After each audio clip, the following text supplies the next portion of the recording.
কুরবানি দেওয়ার আগে ও পরে করণীয় আমল কি? কুরবানির আগে আমরা কি করব? কুরবানির পরে আমরা কি করব? দেখুন, কুরবানির পশু জবাই করা নিজের হাতে জবাই করা সুন্নত। আমরা অনেকেই এটা করতে চাই না, হুজুর দিয়ে করাতে চাই। ভালো করে ছুরি ধার দিয়ে আপনি যদি কুরবানি করতে চান, কিভাবে কুরবানি করবেন? কুরবানির পশুকে শোয়ালেন, পশ্চিমমুখী করে শোয়ালেন। এরপর ভালো করে শক্ত করে সবাই ধরল, মজবুত করে।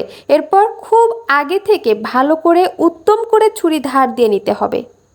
কারণ নবী করিম সাল্লাল্লাহু আলাইহি সাল্লামের নির্দেশ আছে যে কোনো পশু জবাই করতে হলে আল্লাহ হালাল করেছেন, কিন্তু অপ্রয়োজনীয়ভাবে তাকে খুঁচাই খুঁচাই কষ্ট দিয়ে যেন জবাই করতে না হয়।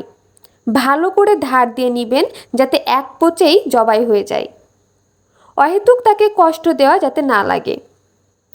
হুজুর বরং 10টা গরু যখন জবাই করে, হুজুরের এই ছুরি একটা দিয়ে 2টা 3টা করার পরে ওই ছুরির অবস্থা কাহিল হয়ে যায়। এরপরে হুজুর শুধু খুঁচাতেই থাকে, জবাই আর হয় না, আর শক্তিও তো ক্ষয় হয়ে যায়। পশু নিজে জবাই করলে উত্তম। তো কিভাবে করবেন বলেছিলাম যে আগে থেকে ছুরি ধার দেওয়া থাকবে, শোয়াইলেন, পশুর কণ্ঠনালী, শ্বাসনালী, খাদ্যনালী এবং দুই পাশে 2টা চিকন নালী আছে, এগুলো কেটে ফেলবেন।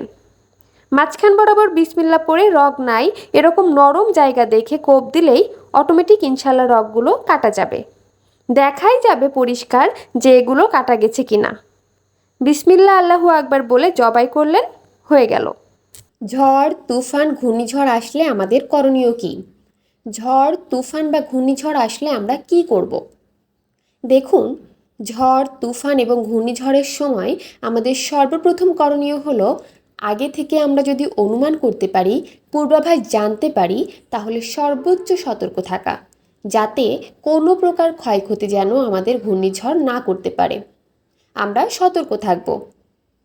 এ বিষয়ে যারা বিশেষজ্ঞ আছেন তারা অনেক পরামর্শ দিয়ে থাকেন, সেগুলো আমরা খেয়াল রাখব। অন্য কারো যাতে ক্ষয়ক্ষতি না হয় সেগুলো আমরা খেয়াল রাখব। এটা আমাদের প্রথম করণীয়। সতর্ক থাকার পাশাপাশি ইমানদার বিশ্বাস করবে যে আমার সতর্কতাই আমাকে সব নিরাপত্তা এনে দিবে না। আমি সতর্ক থাকার পর আমার কাজ শেষ করছি, এবার আল্লাহ তাআলার উপর ভরসা করা। আমাদের নবী করিম সাল্লাল্লাহু আলাইহি সাল্লাম হিজরতের আগে দেখেন কতগুলো পদক্ষেপ নিয়েছেন। রাতে হিজরত করেছেন যাতে শত্রুরা টের না পান। আবার নিজের ঘুমানোর জায়গায় অন্যজনকে ঘুমাতে রেখে গেছেন যাতে শত্রুরা বুঝতে না পারেন। যে পথে মদিনায় যান সেটার অন্য পথে গেছেন যাতে করে শত্রুরা বুঝতে না পারেন। এতগুলো প্রচেষ্টা করে এরপর হিজরতে গিয়ে বলেছেন, আল্লাহর উপর ভরসা, আল্লাহ আমাদের দেখছেন। তাহলে আগে নিজের কাজটা পালন করেছেন। তাহলে ঘূর্ণিঝড় আসলে আমাদের প্রথম কাজ হবে সতর্ক থাকা। সতর্ক থাকলেই সব হয়ে যাবে তা না, এটা নাস্তিকের কথা, ইমানদারের কথা না।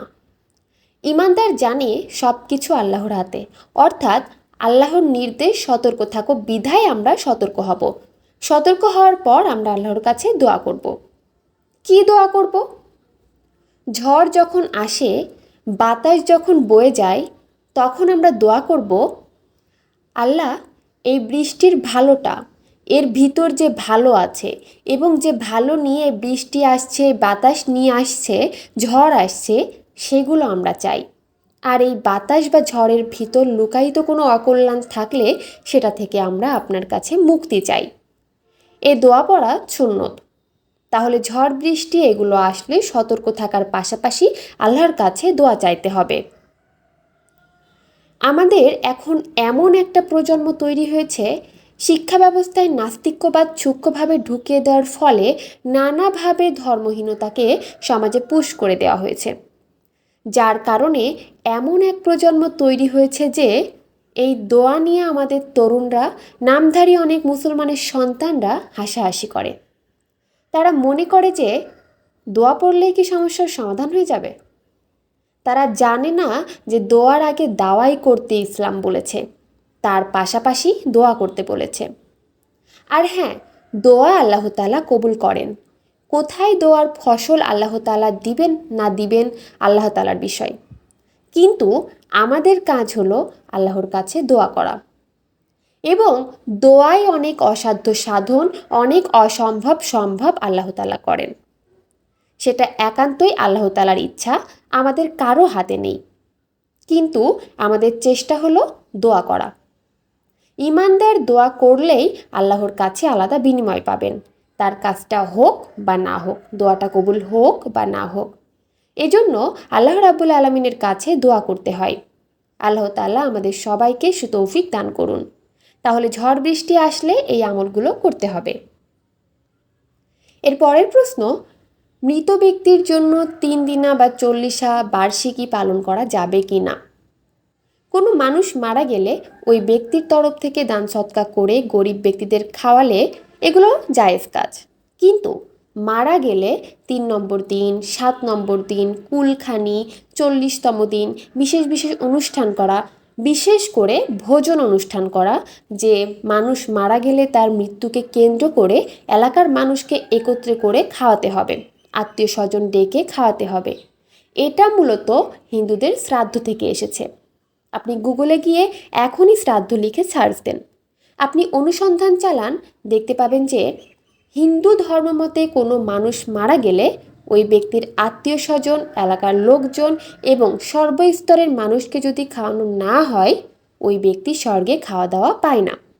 এজন্য হিন্দু ধর্মমতে খাওয়া দাওয়া করাতে হয়, তাহলে ওই ব্যক্তি খেতে পারে। এটা তাদের ধর্মীয় বিশ্বাস, তাদেরটা তাদের বিষয়। ইসলামে এমন কোনো ধরনের কথা নেই যে মানুষ মারা গেলে মৃত ব্যক্তির আত্মীয় স্বজন বা এলাকাবাসী সবাইকে খাওয়াতে হবে। এটা হিন্দুদের শ্রাদ্ধ থেকে আসছে আমাদের সমাজে, মুসলমানদের মধ্যে। ইসলাম বরং উল্টোটা বলে।